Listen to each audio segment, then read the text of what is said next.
Are you in the market for a company car but you're not ready to go fully electric? How about one of these, the Skoda Kodiaq IV, which is a plug-in hybrid. It's their latest Kodiaq PHEV, and we're here at Mervyn Stewart's this morning. We're going to take a drive and see how it goes. So we've just jumped into the Kodiaq. The Kodiaq has been a car we've done quite well with in the past, mainly with petrol and diesel engines. Now this new one is a plug-in hybrid. So this is the first plug-in hybrid Skoda have done. Previously the Octavia and the Superb have had PHEV options, and they're known as the IV. So this is the 1.5 IV. It's a plug-in hybrid, 204 brake horsepower. The reason we wanted to come and test drive it today was because this will make a good company car. Also will work well through salary sacrifice. So if you're not ready to make the shift to fully electric, plug-in hybrid is your next best bet. And this definitely ticks a lot of boxes for a company car, but also a family car. So these come in various specs, starting with the SE. They then go up to the SEL, the Sportline and the VRS. So this is the Sportline model. They start around 37 grand for an SE. Up to, well, this model's about 47 and the VRS is about 52. Now add some extras on top of that and that will go up a bit again. They do come in 5 and 7 seat versions. Now the plug-in hybrids will be a 5 seat only. So this Sportline model is 5 seats. So it's 204 brake horsepower, plug-in hybrid. It's only 11 grams of CO2. Which is very low, and the main thing is it's only 5% BIK, so for company car tax that is low.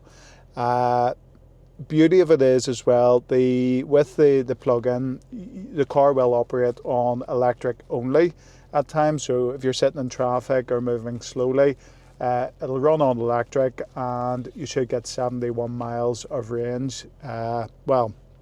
71 miles is what Skoda quotes, but drive it properly, you might see 40-50 miles, which can work quite well if you have a short commute, or even if you have a 20 odd mile commute, that could work very well, and you could go both directions on electric only. So this is a brand new model Kodiaq, so a full facelift, inside's different, lovely cabin with some nice materials, sort of Alcantara. The dash is all new, so we have a new screen here which sort of wraps around, obviously all digital, main central screen here, and the buttons and dials and things are all new actually on the center console.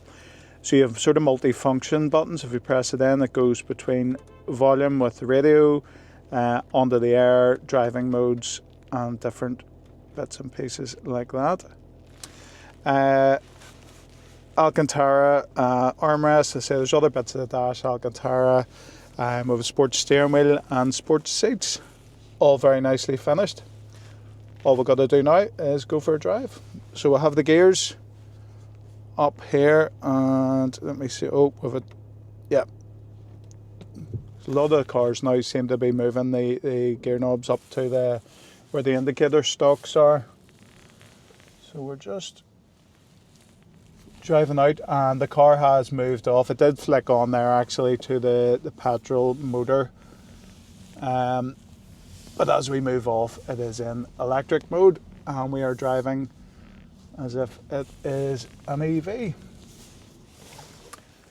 So we'll go for a wee drive, then we'll hop out and have a wee look around at the features on the outside of the car.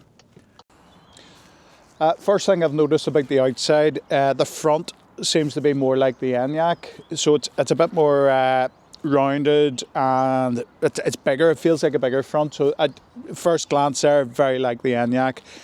So Sportline gets all the black trim, the nice style lights and things here. This colour is race blue, be a popular metallic in the range. Does look very well with the black wing mirrors as well. Now, one thing I am not fussed on with this being a Sportline is these wheels. 20-inch alloys, but with it being a plug-in hybrid, they do these aerodynamic wheels. Now again, with all of these, that probably pulls off. It does.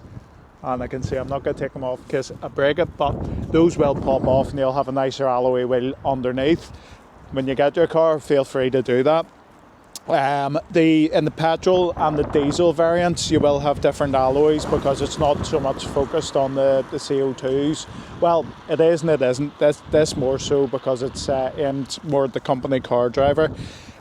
So yes, if this was mine, I'd be ripping those off. These Sportline badge here, this is where you charge it.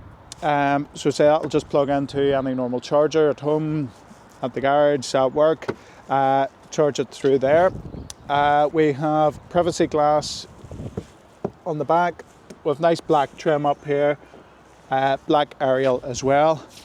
And yeah, just walking around the car with new lights and things in the back. Skoda badges, IV, Kodiaq, all in black there as well. So these are just wee styling touches with the Sportline model. But this new design here is all new for the new model. But listen, it's a good looking car. As I say, the only thing I can really knock it for is the wheels, and it's not a massive issue. I find they could probably sit out a wee bit more as well, or slightly wider tyres. But again, that's all going to be down to aerodynamics, MPGs, and getting as most range out of it. All of that combined then helps this car become a 5% BIK tax for company car drivers. Let's jump back in. So I must say that's a really, really nice driving car. We would recommend Skodas to our customers quite a bit, and it is down to the build quality and how they drive. Now, mixing in the hybrid with the petrol engine, just very smooth. Sitting in traffic, you know, the electric's nice. If you're bumper to bumper, it's quiet, it's smooth, effortless.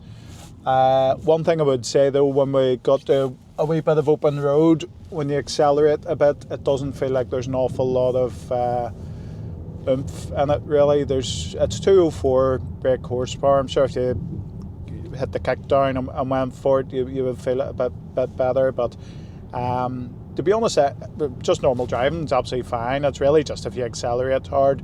The car's sort of going between the electric and the petrol engine.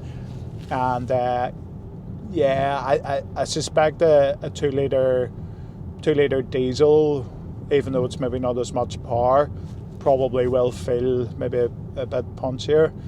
So you can get these anyway. You can get these in the 1.5 petrol, 2 litre petrol, and the 2 litre TDI. And there's options for 2-wheel drive and 4-wheel drive. They make a good tow car as well. I think from memory, it's maybe 2.2 tons. Don't quote me on that. It's somewhere around that anyway, but it should be fine to cover horse boxes, caravans, anything like that. Excuse me. The company cars are really where this is going to be aimed at. For benefit in kind tax, if you're a basic rate taxpayer on the 20% tax, you're probably looking around £40 a month roughly on your BIK. If you're in the higher rate, it would be twice that. So between £40 and £80 a month isn't an awful lot for a near 50 grand, company car. So it's definitely worth looking at. So it's 5% BIK this year. Will go up to 6 and then 7, but even still, it's definitely a good option. Now, these aren't just limited to company car drivers. If you are looking for a personal car and you fancy, going to a hybrid, plug-in hybrid, this does work as well. At the moment, this car is actually working out cheaper to lease than a petrol or a diesel, even though it's a higher list price. Skoda have put more support behind the car. There's bigger discounts. We're getting very good rates on them. They're very, very strong on lease, and that's for business or personal. So actually, given the savings on this, you know, whether it's a personal car or a business car, this is the one I would be going for. Look, if you're a personal driver and put a charger in at home, you're going to save money on fuel if you work with the car and charge it as it needs charged. Make the most out of the electric and you'll get the most out of it. But definitely, look, lovely driving car. But we'll head back to the dealership here and do a wee recap. So we've got a reverse camera and sensors there. It's quite a big car, so definitely helps when parking.